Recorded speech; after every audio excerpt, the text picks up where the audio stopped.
Reporter server Memon जी report मुताबिक कराब में पपरीज शाहनवाज कोट में दियार मदीना मस्जिद में जमायत इस्लाहुल मुस्लिमीन रूहानी तलबा जमात तरफा शोहदाए करबला तकरीब मुनक़िद कई वई, जिनमें मौलाना हजरत मोहम्मद आलिम जत में खुसूसी शिरकत कई।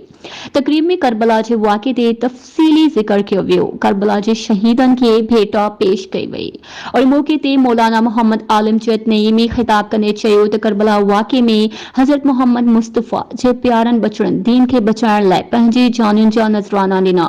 हुननि चयो त हज़रत इमाम हुसैन असांखे सेखारियो आहे त अल्लाह जी राह केॾी वॾी कुर्बानी ॾियणी पवे पर न खेॿायो। पर अॼु इस्लाम जे उसूलनि ते हलण बदिरां भटकी विया आहियूं। असांखे मज़हब जी पैरोकारी ईअं करणु घुर्जे जीअं करबला जे शहीदनि दीन खे बचायो आहे। तंहिं करे हर इंसान सां प्यार मोहब्बत करियो, हिक ॿिए खे दुख ऐं तकलीफ़ में सहारो ॾियो, पीउ माउ जी ख़िदमत करियो। दीन असांखे वॾियुनि कुर्बानियुनि खां पोइ मिलियो आहे। अहिड़ा प्रोग्राम करण सां मोहब्बत जोश ऐं जज़्बो वधे थो, तंहिं करे अहिड़ा प्रोग्राम करणु घुर्जनि।